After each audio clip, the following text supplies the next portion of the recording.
Alrighty, so today's gonna be a relaxed Q&A, and we can take it in whatever direction you want. Hey, how are you, Mark? Got a question. I noticed in your template, when you pull up things, are things preloaded for you? It seems like it's if it's preloaded in your system and you just bring it up and you call it and it's there. 100% correctly. Three things to point out, because some of the thing what I'm doing, it's Command F, and I look for a track. It's there, and it's ready to compose. I'm opening the template right now. But three things. First, yes, it's everything preloaded. No, it is not. I know that you haven't asked this question, but it's not loaded in a separate computer or in a separate server. It's not BE Pro. It's all loaded inside Cubase.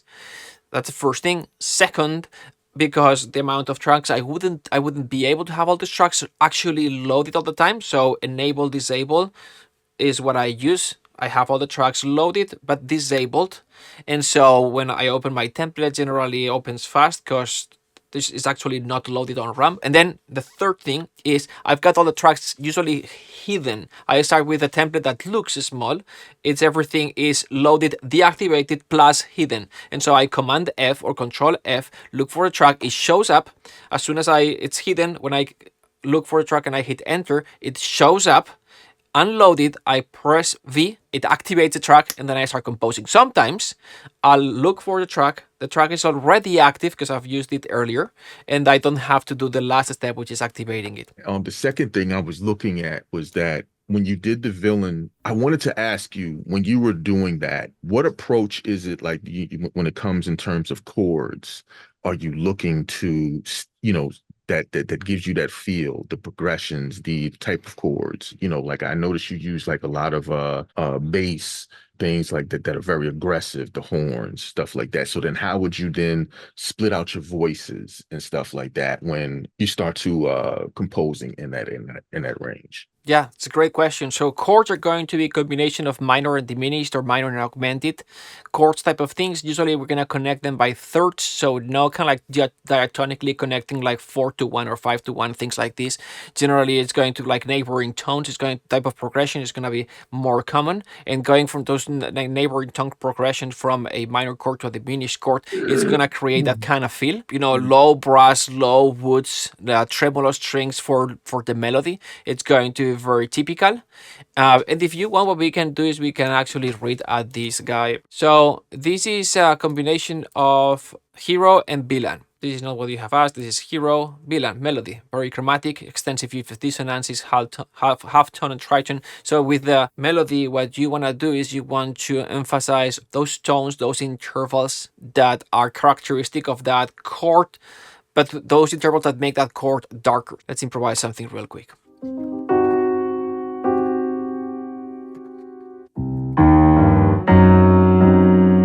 So if we've got this minor chord with the added sharp 4, for example, right? Then the melody, maybe when we hit this chord, when I end, you want to be here in this kind of like F sharp. So the melody is going to be chromatic, and I'd like to enhance or accentuate those chord tones that make that chord darker or more dissonant. Harmony mostly in minor mode. Minor scales with added chromatisms and or octatonic scales, frequent use of minor triads, more dissonant chords are commonly added to the progression. So if we've got, love, which is love, major chord, diatonic melodies, etc. Then we've got sadness, which basically is like love but minor. And then we've got suspense. I just love suspense because it's just the style that takes us to so many other darker styles. But love, sadness, and then we've got suspense, which is like sadness, but with a harmonic twist, and it's going to be more motivic, less thematic than sadness.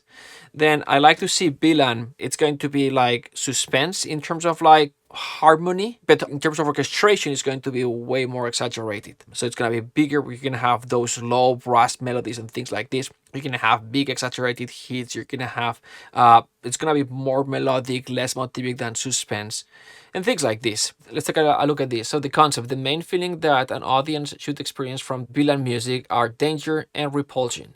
A sense of danger can be easily triggered by using low notes and dark tones, complex harmonies with dissonances. Complex textures borrowed from horror type of music will also be appropriate. Something like this.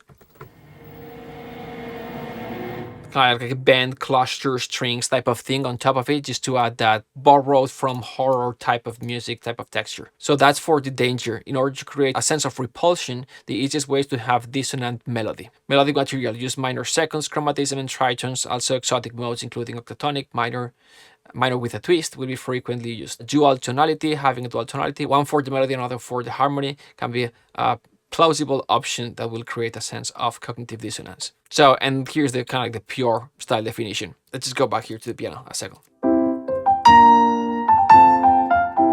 Right, so this is going to be more obviously like hero type of thing, right? So what's going to create this sense of more like villain, darkness, danger type of harmonies is going to be combining those minor chords, connecting them by thirds. For example, C minor.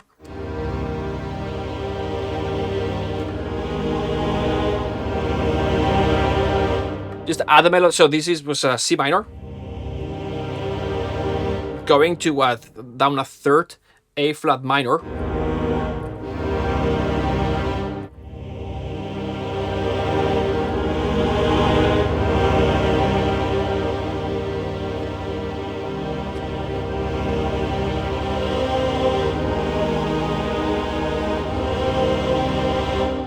Like Lord of the Rings type of kind of that's how you do it.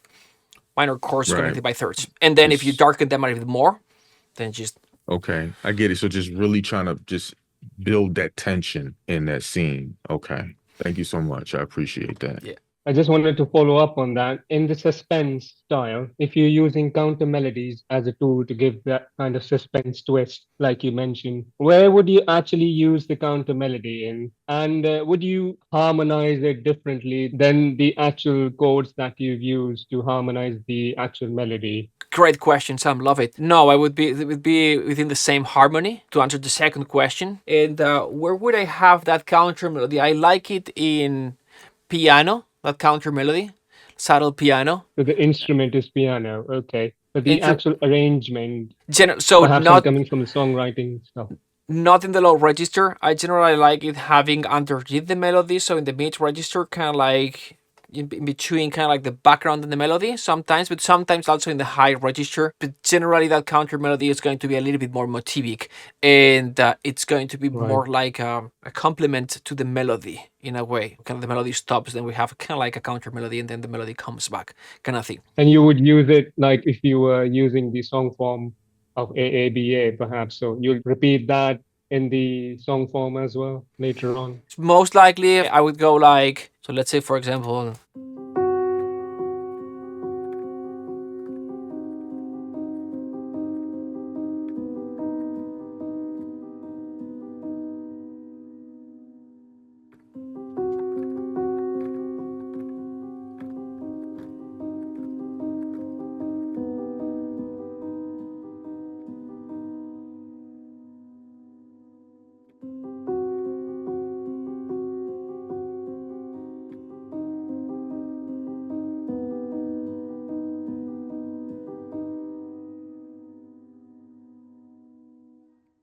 okay, let's write the melody on top of this guy. So we've got this intro, right? And then it repeats.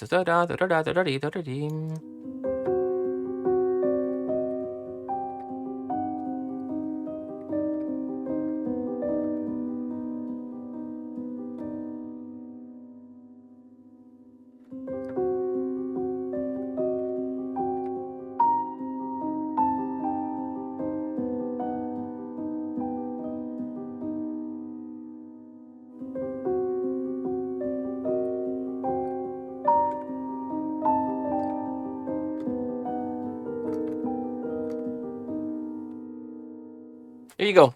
That's what I would do. If we would have something on top, it would be something like.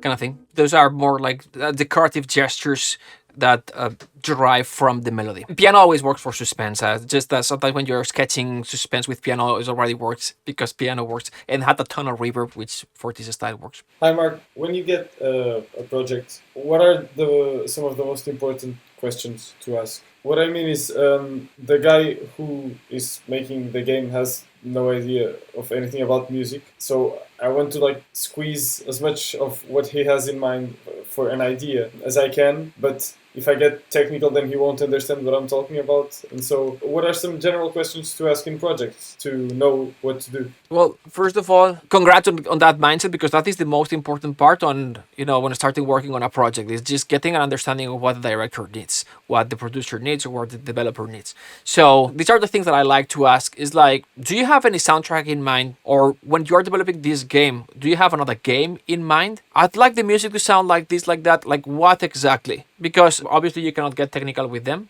But you can ask them is like, what other soundtracks, what other, like, what music do you like? What type of music would you like for this game? And then you can try to get into what you're trying to convey. Like, obviously, what's the story? What do you want for the music to do here? I also sometimes I ask what is the problem that you are facing sometimes. So for example, in the last movie, they came to me, and it's this director, I've worked with them, I've done over 10 movies with them, and it's the same type of movie generally. So I could have assumed, and I did that once, and that was a big mistake. It's like the same director, the same type of movie, let's go. And I made a big mistake, and I wasted a lot of time. I had to redo a lot of stuff. So never assume. Even if you're working with the same director, it's like, so what are we trying to do here? It's like, well, you know what? So this movie, it's supposed to be a thriller. We shot, we cut. Here's the edit. Here's the log picture. We send it to the client, which is the executive producer, the distribution company, and they're like, it feels a little bit too much like a drama. We need this to feel more like a thriller horror type of thing, more intense, more just darker. And it's like, so I need for the music at this point, we cannot record, we cannot shoot anything else. I need the music to just take us there. So even though this may be a little bit too much, I want something that's a little bit more, horror, scary, thriller, intense, darker, he said to me. It's like, okay, fantastic. Like, do you have any movie in mind? And he gave me a few examples. I would recommend to go as deeper. So type of music, specific soundtracks or albums or bands that they like, and then what are they trying to achieve musically? What does the music need to do? Does it need to elevate the music somehow, darken it, making it more light? Do we need to speed up specific scenes? Do we need to, what is it that the music needs to do? And then we just put our craft into it, and then we do what the music does. If we were to simplify things a lot in terms of function, the music can do essentially three things in a scene. We can help the story move forward, number one. Then we can speed up or slow down the pace of the scene. And then we can elevate a specific emotion somehow, okay? Okay. So for elevating emotions, we've got the different styles and the cliches and the thing that we've been bombarding you guys with over on your email for the past 5 days. So that's the cliches. On the speeding up or slowing down side of things, we've got the pulses and the drones. So pulses, it's the moving forward element of music that's going to speed up things in the scene as well. And drones will slow down things, okay? So, more droney stuff and melodic stuff, it can elevate emotionally something, but it generally is going to slow down things, and pulse will speed up things. That's why an action cue is more pulsed. Simple as that. And then we've got I need for the movie plot, for the story to move forward. When we have a reveal, when we've got something important, then generally it's when the theme comes in. Why do we have a theme? The theme generally, and how a theme evolves, the theme evolution resembles the storyline evolution, right? And so the theme, which is a very powerful musical element, is what we want to introduce in a cue when something needs to be said in terms of storytelling. So theme to move the story forward, pulses or drones to speed up or slow down, and then we've got elevate the specific emotion with the cliches. There are other things, right? We've got connections, we've got, we've got sweats, we've got effects, we've got hits, things like this for specific moments, but those are like three big ones. Yeah, no, that's amazing. I never looked at it that way, and that helps a lot. Okay, I asked this because I wanted to get as much information as possible. The only thing he told me so far was like key in terms of keywords was emotional, melancholic, I think, and mystery. So how would you approach like these words? So I'll give you my approach. But again, if I found myself in this position, instead of guessing, I want the exact answer. Tell me exactly what type of music, like what soundtrack, whatever's like, because Mystery, Melancholic, and Emotional, I can give you my view on this, but for him it can be, or her can be completely different. If you don't get a director to be very specific in general, you can give them different options, which is a problem as well. Because, like, if you have a very clear idea, you can create a freaking awesome suite that they love, right? You can put the time and the effort into developing that suite because you know it's exactly what they want. And if you step a little bit outside of what they know, it's a calculated risk that you know you are taking. But when Yeah. you are doing things based on suppositions, then you are taking a risk no matter what. And if because you're taking a risk, you give them several options, you won't have the opportunity to actually work really hard in these three options because you're splitting time in, let's say, sending them three options. But Melancholy, Mystery, and Emotional. Maybe you can start with a C minor F major.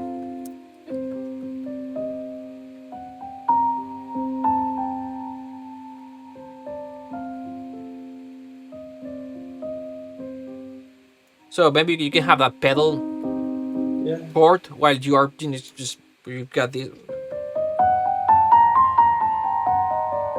You're in this scale, and then you move that F sharp back to F the second time. Here at this point you are F major, and here you were C minor. And with these 1, 2, 3, 4 elements,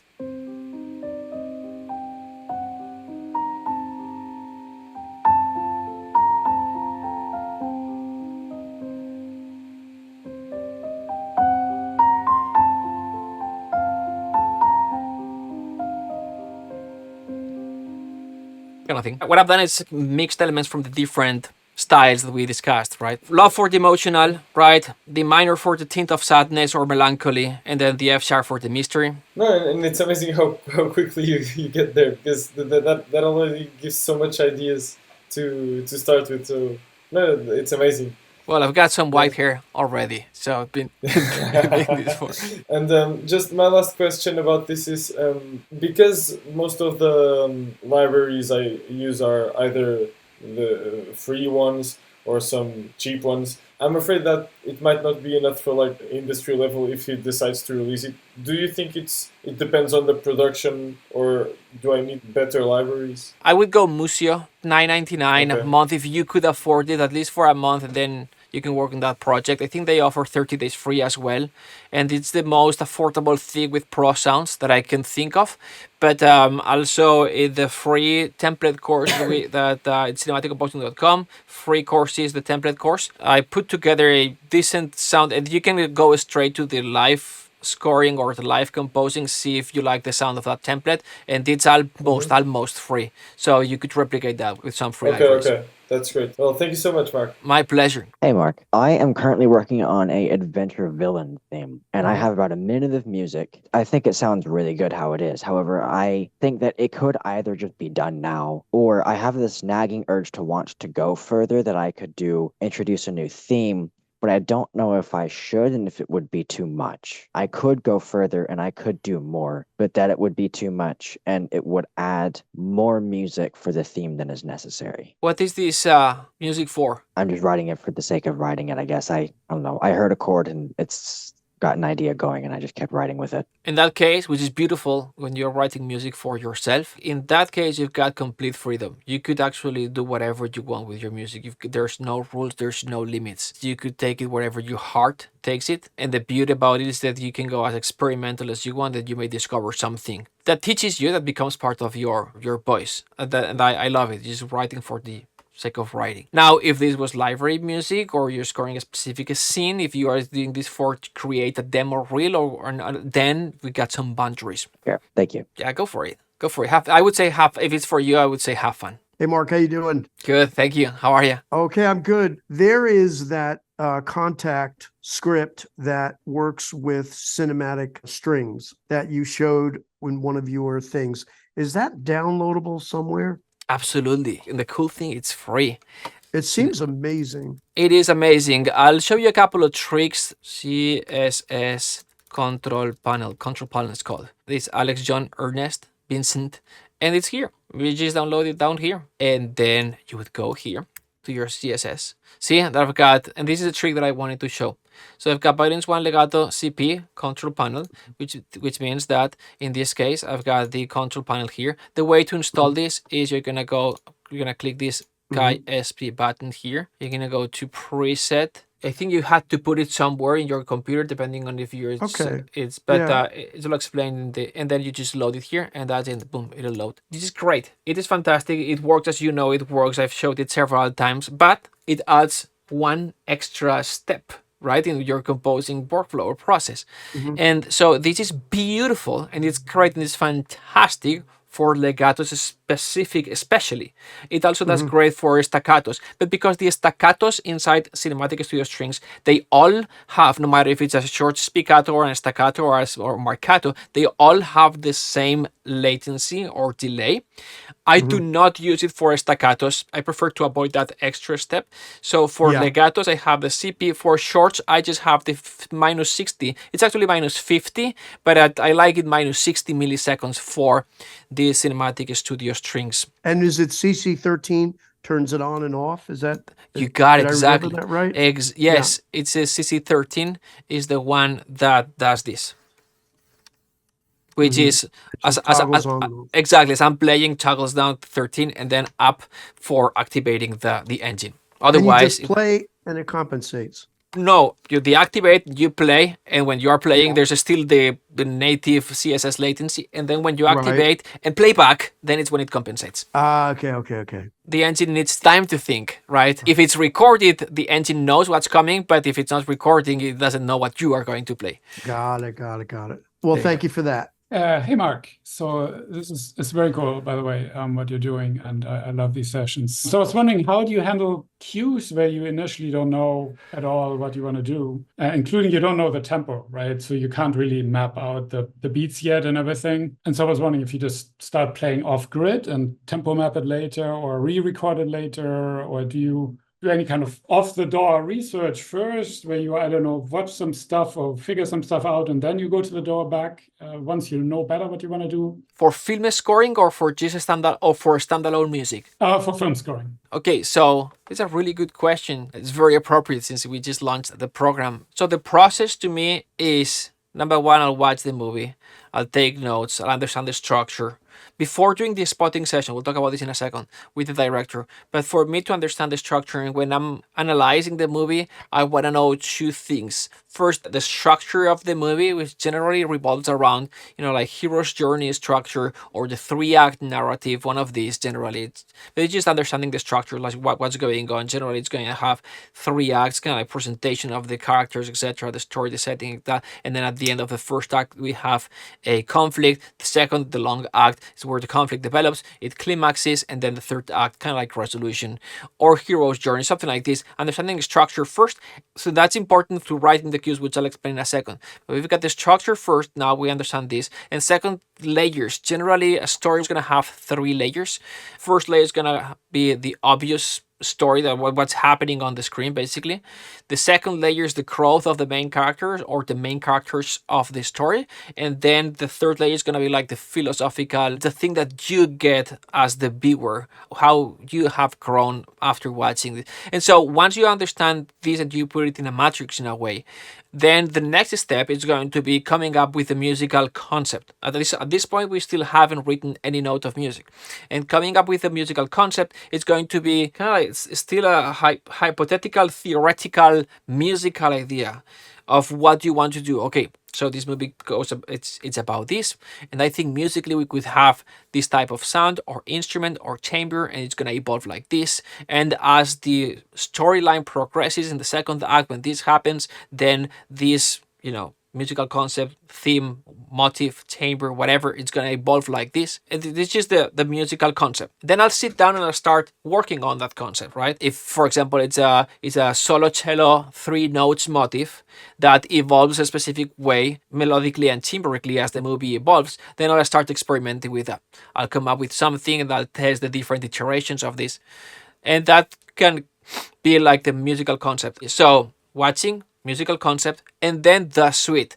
So to me, I'll come up with a musical suite, something between 30 seconds to sometimes as long as 15 minutes has been, where it's just an evolution exploration of that musical concept, evolving it to different places. That sometimes I'll present it to the director. It's like, this is kind of like the sonic landscape that I present for your project. How does it feel? And that is going to start giving me feedback on if they think this is gonna fit for the project or not. Once I get some feedback from them, I'll bring that suite back and I'll chop it, and I'll start testing parts of that suite against some specific scenes. And so, okay, this works here, and that I'll look how the music changes the different scenes. And after that, I'll adapt some of the music that I've put into those scenes, and I'll send the first scene or the first couple or 3 scenes to the director or producer or the team. They'll review, give me some feedback, and at that point I'm in a very good shape,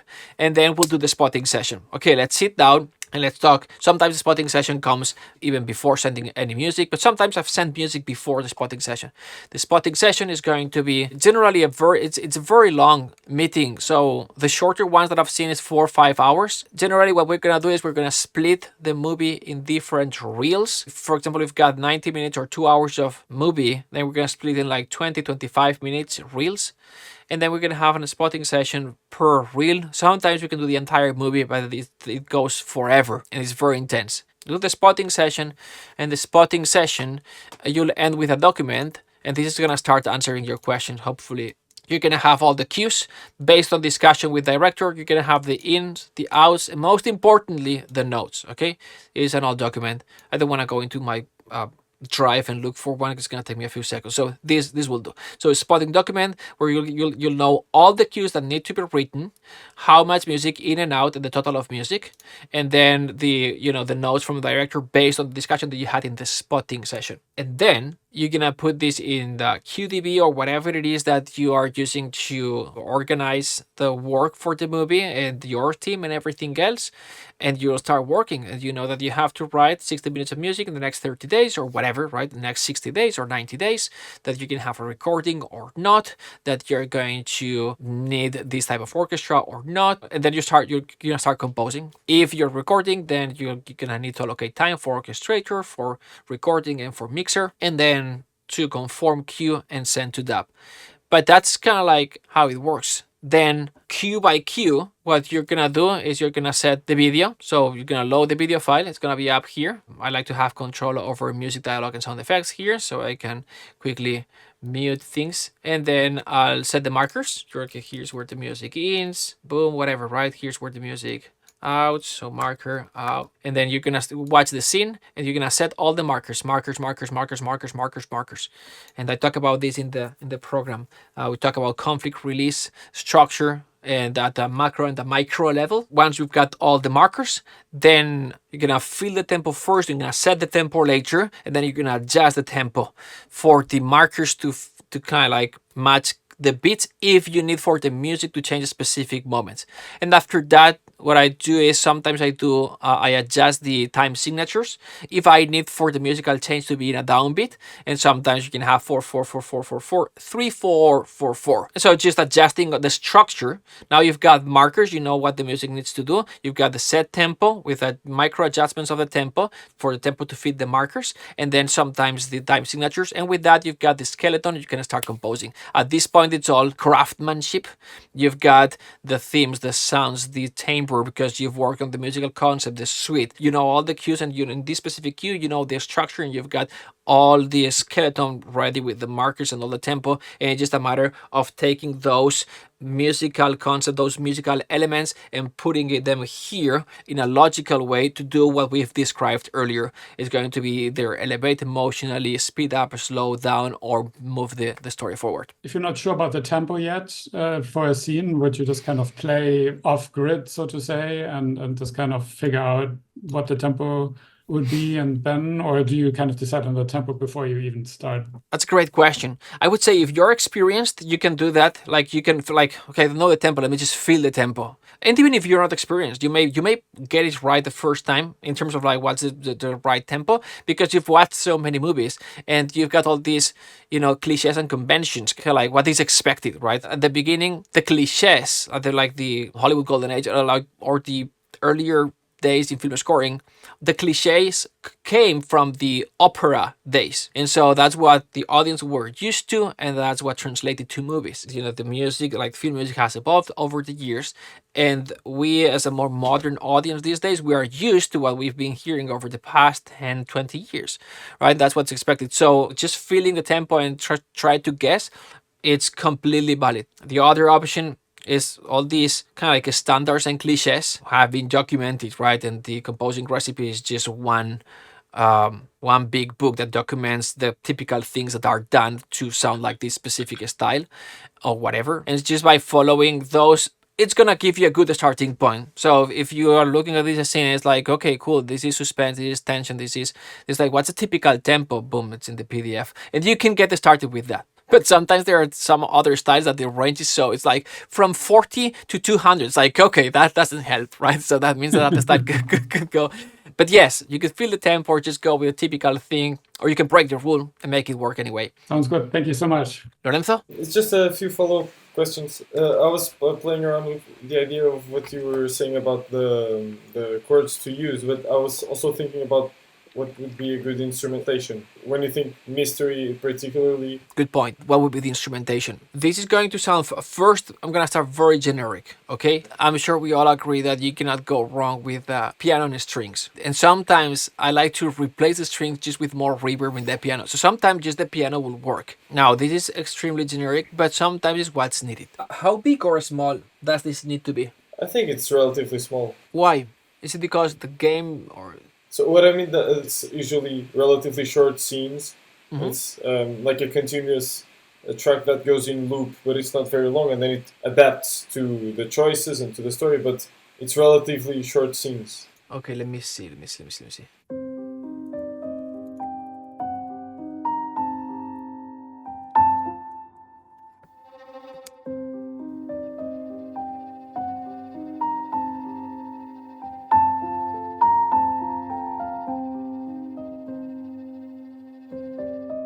So when I say piano and strings, there's so much more than piano and strings, right? So if it's just piano and strings, the strings is a beautiful section. It's a very textural and very dynamic and rich instrument or section if we go beyond the string sustain. So enhancing the change with...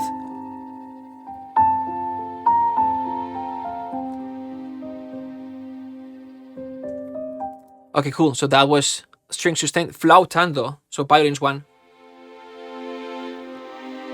Which sound very different than Command F sustain, regular sustain. Which is beautiful, but just different. So solo cello.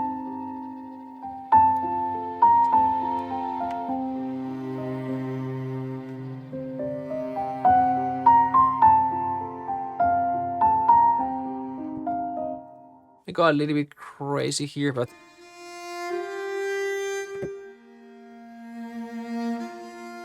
this one.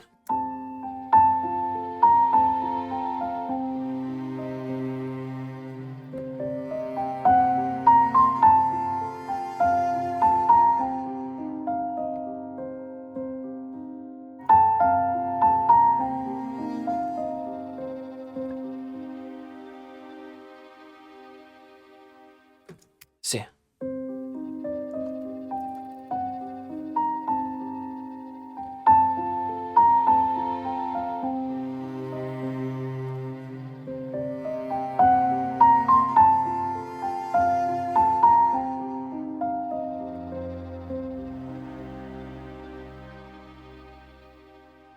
So yeah, just textural strings here and there. It's a little bit fantasy, so maybe we can add a little bit of that mystery.